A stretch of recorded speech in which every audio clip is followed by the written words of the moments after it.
Hi everybody, I'm Sarah Jones with Key Realty. We're here at Cafe Maria. Our guests today are Bob with Fox Title Agency out of Indian River, and then we have Emily with Habitat for Humanity. She's going to talk to us a little bit about their program, how that benefits our communities, and any questions that you might have, you can reach out to me and we can make sure that Emily can get those answers to you, but we're going to let her take it over for now. Absolutely. So my name is Emily. I am the Director of Programs with Northwest Michigan Habitat for Humanity. My journey with housing started many years ago. I've been with Habitat for 5, but even many years before then, I volunteered with an organization called All Hands and Hearts, and it was a disaster response organization, and I was in Texas helping clean up and repair homes and rebuild a lot of homes from Hurricane Harvey, and that was just incredibly impactful, seeing just how much a home means to those individuals that were impacted and potentially losing their homes. From there, when I returned back up here to Northern Michigan after my 2-week stint there, I started volunteering with Northwest Michigan Habitat for Humanity. And then after a few years of that, the position became available for Program Services Manager, where I would be interacting with anyone going through the programs, home ownership, home repair, any educational resources they were seeking. And as we've grown, so has my team, and now I am the director of the department with 2 individuals helping execute a home ownership and home repair programs. Our home ownership program, we just seek to assist those that are ready for home ownership, they're financially capable of it, but they just can't compete in today's market. So how we accomplish that is we remove a lot of those barriers that individuals face when they're seeking to buy a home. First being that very high down payment requirement. We only require a down payment of $1,000. Higher interest rates. We work with lenders that offer lower interest rates. Predominantly our interest rates are 5% or below for our buyers. And then we also remove the need to have a high credit score. And also, if you still have a lower credit score that just doesn't quite make it, we do offer educational resources to help improve that. We offer monthly credit repair workshops, with our next one coming up this Monday the 23rd, as well as partnering with the Community Action Agency, hosting money management courses, financial literacy, homebuyer education, really just anything you need to become homebuyer ready. So with our program, we meet one-on-one with individuals that are interested to help them kind of figure out what path it is that they want to take, depending on how quickly they want to move into home ownership, what type of home ownership that they're interested in, where the home is going to be, how many resources they'll need along the way, and then we help them connect them with affordable lenders as well. And then from there, we just ask that they receive a mortgage approval of at least $190,000. And then we assist them with collecting the rest of the funds to purchase the home. Our homes are sold at the appraised value, but with partnerships with local, state, and federal agencies, creating down payment assistance programs or help, we're able to kind of close that gap between that $190,000 mortgage approval and the sale price of the home. And then once they purchase the home, they own the home and the land that it sits on, and they can get a dog, they can get a trampoline, they can do all of those great things. That's wonderful. Yep, it is. And it is just really empowering to see how their families change after they purchase the home. We did have one family that purchased their home mid-October, and the mother, she had 2 kids, and she was just overjoyed that her children could go trick-or-treating in the neighborhood that they live in. Oh wow. Like, it's just things like that that you just don't realize. Also doorbells. Kids love doorbells. Yeah. When you live in an apartment, there's no Back doorbell. in my day, there was some ding-dong ditching. Oh yeah. I know. I do have one question Yeah. when you're talking about that is, like, are they in associations or are they separate from that? Because I know a lot of people looking to home ownership are wanting chickens and different things like that, and most home owner associations restrict that. So how does that work? Yeah, absolutely. So if we are presented with the opportunity to build affordably in an established association, we do so. Okay. But we also will build homes just kind of wherever it feasibly makes sense for us to do so. So again, sometimes they are in associations, and they do have to abide by those rules, those HOA fees. Other times that's not going to be an issue. We won't say no to it just because we do want to have the opportunity to build an affordable home and serve another families when it makes sense. Our current subdivision that we're working on is the Meadowlands in Alanson. It is off of Lakeview and Armonk, just off of 68.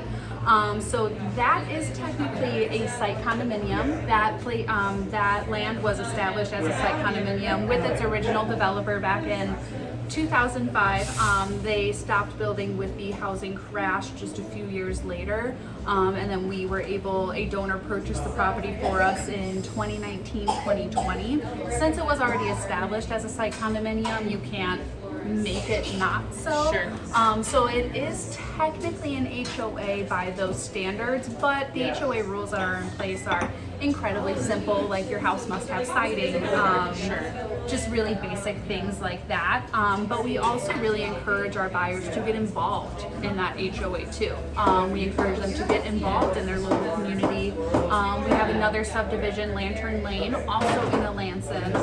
We were, as a developer and majority owner, kind of the president, vice president, secretary, treasurer of the Homeownership Association board.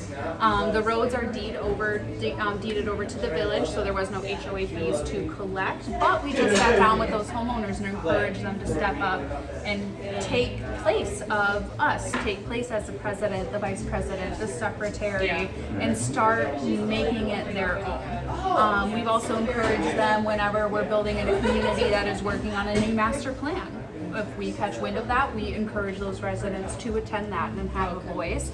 So even if they do purchase a home where perhaps it's the township doesn't allow chickens or the HOA doesn't allow this or that, we do encourage them to get involved and kind of make the most of it and see if they can make a change that they want to see. Awesome. Okay. Absolutely. Pretty Yeah, we're it's been incredible. Just this past year alone, 2025, we sold 19 homes. And yeah, it was big year, busy, busy year. It was really incredible. And then of those 19 homes, 15 children were permanently housed, which is incredible that children have a home to invite friends over to do school projects in, to have a bedroom to paint, to call their own. The fact that 15 children's lives were changed is really, really impactful. And then we also require that you currently live or work in our service area, which is Emmett, Charlevoix, Sheboygan County, to be eligible. So because of that, we retain 29 employees in our community. Yeah, so it's just such a great program, and building a community like Meadowlands, seeing all of the homeowners work together.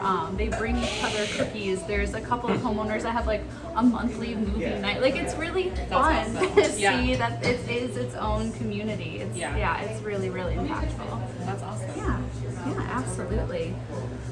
And so that is our homeownership program. We do also offer a repair program, and with that we partner with different funding sources, USDA, MSHDA, local foundations, to do critical home repairs, because no matter how much financial education you receive, if you're on a fixed income, you're not gonna magically save $20,000 to replace your roof. So as important as those education pieces are, there's still a lot of people need a hand up. We don't call it a hand out, we call it a hand up. Like, you can't just make $20,000 a year, no matter how financially responsible you are.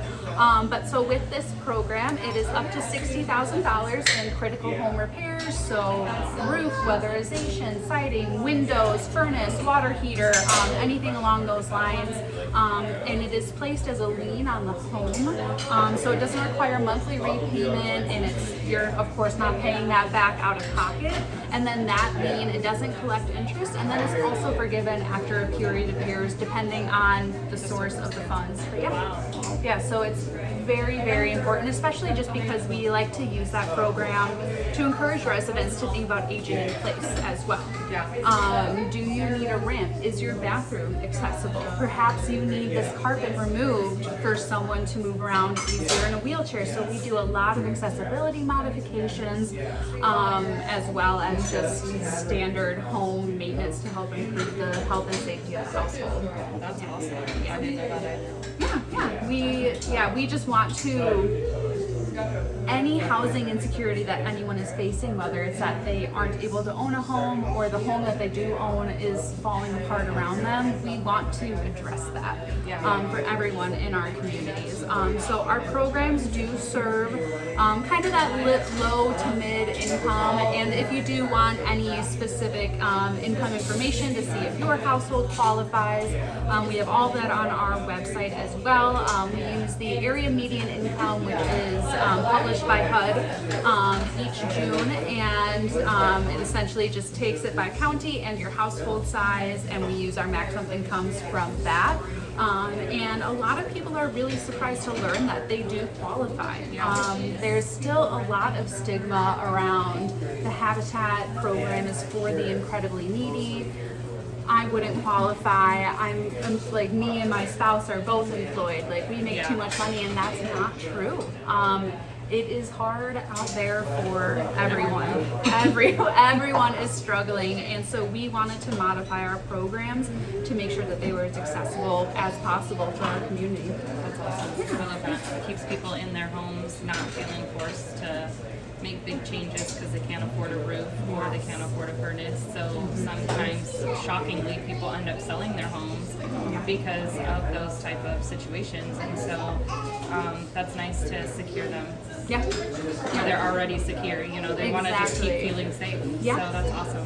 The repair fund, you have to have a Habitat home to get any home, you just have to own the home and the land that it sits on, and it does need to be permanently affixed to a foundation. So if you do own a mobile home that you bought the land, you brought the home there, and it's permanently on a foundation, that is eligible. If you own a mobile home in a park where you are renting the land, unfortunately the program, just with our funding limitations, that's what our funders dictate. So unfortunately we can't address that. But yeah, as long as you own the home and the land it sits on in Emmett, Charlevoix, and Sheboygan County, and you need a home repair, we can help you. That's awesome. Thank you. It's really cool. Well, is there anything else in particular?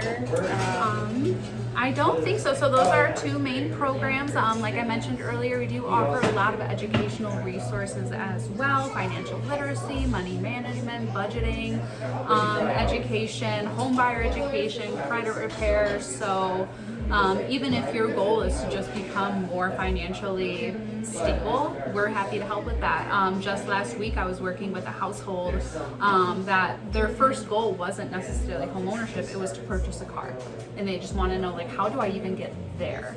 And then so it's just I think everybody could use that education. Definitely lacks in society today. Oh yeah. It's not taught in school like it used to be. No, and the rules are constantly changing too. We work with Jennifer Reckesy at Huntington Bank. She comes in and she helps lead it from a lender's perspective of just like, as a lender, this is what we're looking for when we look at a credit report. And she starts every credit repair workshop saying, like, I've been doing this for X number of years. I learn something new every year. Like, it's always changing. So I'm always encouraging even our buyers that do come to us and they're able to receive that mortgage approval. I'm like, just still take advantage of those educational resources, especially just that budgeting when it comes to, like, okay, now I have the mortgage. Let's make sure. Exactly. Is there a minimum age on that? Like, it should be taught in school. It should be. Right? Yeah. That's a huge lack. My kids. Taxes and credit. Things that are very Or important. just what truly is a checking account. Honestly. Because everything's so electronic, it's just not in the mind the way it used to be. So, okay. And just so that everyone knows, I will go ahead and tag her and everything and make sure you have all of her resources and contact information. So if you have further questions, you can reach out directly to Emily. And thank you for listening. Thank you, Emily, for coming out. Thank you, Bob, for joining us and just being here for our community. That's what it's all about.